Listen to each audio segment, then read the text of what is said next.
The gilt-edged wedding invitation sat on my kitchen table like a beautifully wrapped insult. My sister Victoria's elegant script highlighted every detail of her perfect day, right down to the note specifying no handmade gifts.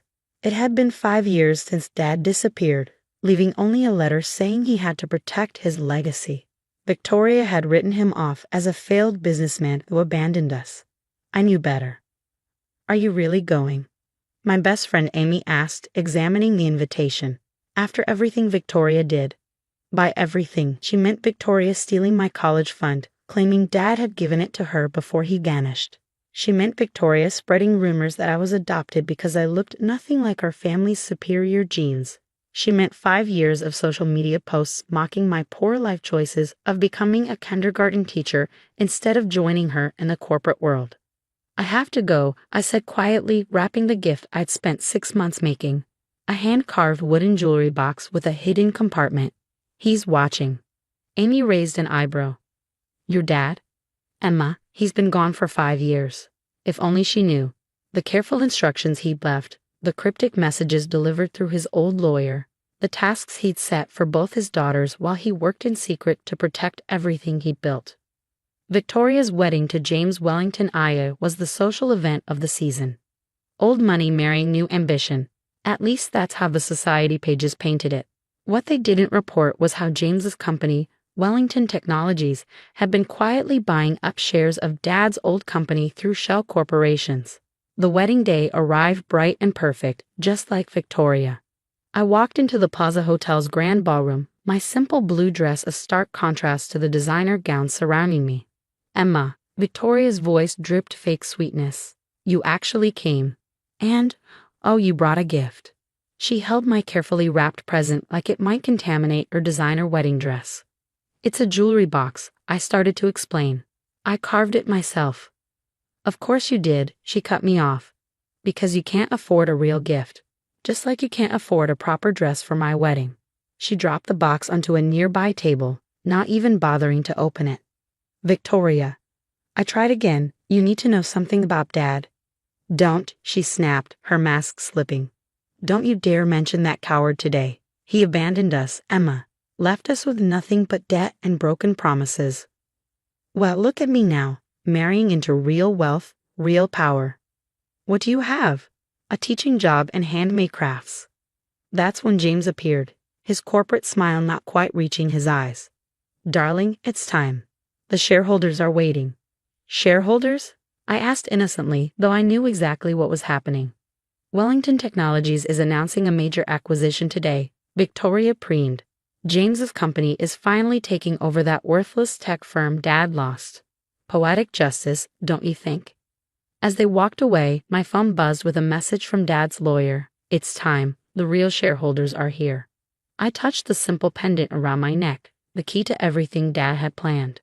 Victoria had no idea that her perfect wedding day was about to turn into something very different. The ballroom's crystal chandeliers sparkled as James took the stage, Victoria beaming at his side. 300 of New York's elite waited expectantly for the big announcement. "Ladies and gentlemen," James began, "today isn't just a celebration of love. It's a celebration of business triumph. Wellington Technologies is proud to announce our acquisition of Chen Innovations." Polite applause rippled through the crowd. Victoria's smile grew even wider as James continued. "This acquisition represents the final chapter of the Chen family's legacy. A legacy of failure that ends today as we transform their outdated company into something worthy of the Wellington name." I felt my hand tighten around my champagne glass. If only they knew that Dad's outdated company had secretly developed quantum computing technology that made Wellington's systems look like pocket calculators.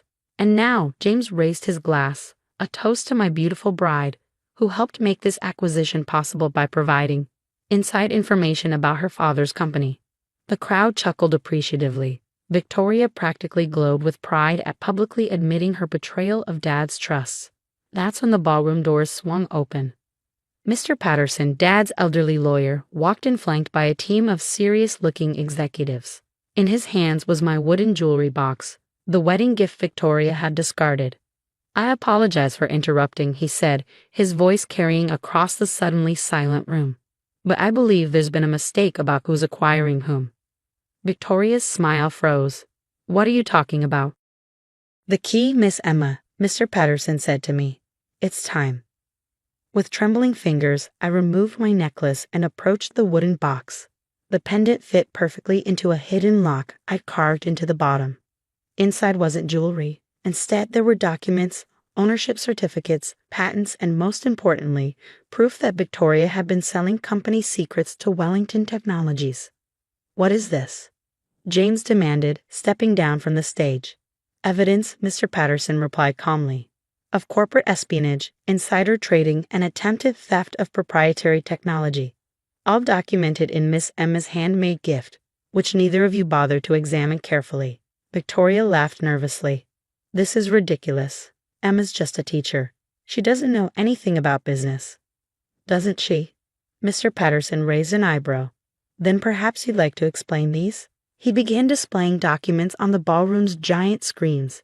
Years of secret correspondence between Victoria and Wellington Technologies, planning the hostile takeover of Chen Innovations. But as Victoria's perfect day began crumbling around her, I noticed something strange in James's expression. He didn't look shocked by the revelations. He looked, pleased. Actually, he said smoothly, we were counting on this. He pulled out his phone and pressed a single button. Suddenly, every exit in the ballroom sealed shut with heavy security doors. Did you really think, he smiled coldly, that we wouldn't have a backup plan? That's when I realized this wasn't just about acquiring Dad's company. There was something much darker going on. You see, James continued, pulling Victoria possessively to his side. We knew your father was still alive. We knew he was watching. This wedding, the acquisition announcement, it was all bait to draw him out. Victoria's perfectly made-up face showed genuine shock. What? James, what are you talking about? Oh, darling, he patted her cheek condescendingly. Did you really think I married you for love? You were useful, feeding us information about your father's company, but the real prize was always the quantum computing technology. Mr. Patterson stepped forward. The technology you'll never get your hands on. James laughed. Won't I? Right now, my teams are raiding every Chen Innovations facility worldwide. The security codes Victoria so helpfully provided give us access to everything.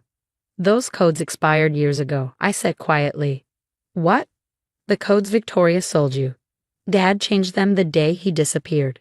She's been feeding you useless information for 5 years. James's corporate smile finally cracked. Impossible. Our hackers confirmed. Confirmed what they were meant to find, came a new voice from the back of the ballroom. Really, James, did you think I wouldn't protect my daughters, even from themselves? The crowd parted like water to reveal a man I hadn't seen in 5 years. Dad looked older, grayer, but his eyes still held that familiar intelligent spark. Daddy? Victoria whispered. But James was already barking orders into his phone. Execute Protocol Omega. Wipe everything. Screens around the ballroom lit up showing Chen Innovations facilities worldwide. But instead of the chaos James expected, each location showed business as usual. Looking for your strike teams? Dad asked mildly. I'm afraid they're all having coffee with federal agents right now. Excellent coffee, actually, from the cafe where my youngest daughter worked part-time while secretly overseeing our global security protocols. I smiled, remembering all those early mornings making lats while monitoring the company's quantum encryption network through my ordinary laptop. James pulled out a gun. This isn't over. The quantum computing patents alone are worth billions. Victoria, tell them. Tell them where the backup servers are. But Victoria stood frozen, finally understanding how completely she'd been played. That's when the wooden jewelry box began to hum. The wooden jewelry box wasn't just a box. It was a quantum processor disguised as a wedding gift. As it hummed to life, holograms filled the ballroom, showing every secret meeting between James and his real employers. You weren't working for Wellington Technologies at all, I said, the pieces finally clicking into place. You work for the Chen family's oldest rivals, the Harrison Group. James's face contorted with rage. How did you? The coffee shop, Dad explained proudly. Emma didn't just serve coffee to your teams. She served it to your boss, Richard Harrison himself, every morning discussing his plans right in front of the simple barista he never really saw.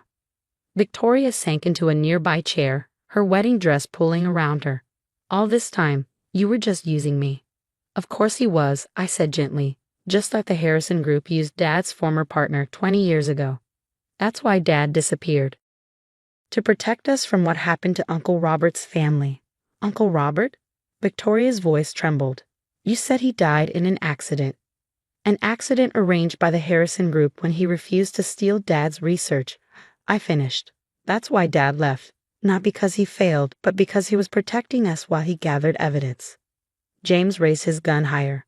Enough. The servers don't exist. Dad interrupted. The quantum technology was never in servers. It's been hidden in plain sight, in handmade wooden boxes, children's toys, ordinary objects my talented daughter has been crafting for years. The holograms shifted to show my kindergarten classroom, where every handmade decoration concealed part of the quantum network. My students' art projects, my coffee shop's handmade signs, all pieces of the most advanced computing system ever built. You see, I explained, Dad taught me more than just woodworking. While Victoria was selling outdated secrets, I was building something revolutionary, something that could never be stolen because it exists everywhere and nowhere at once. Federal agents emerged from among the wedding guests. James looked frantically for escape routes, but found none. Victoria, he said desperately, tell them they're lying. You've seen the company files. The only files I saw, Victoria said slowly, were the ones you showed me. The ones you used to convince me to betray my family. She stood up, tears streaking her perfect makeup.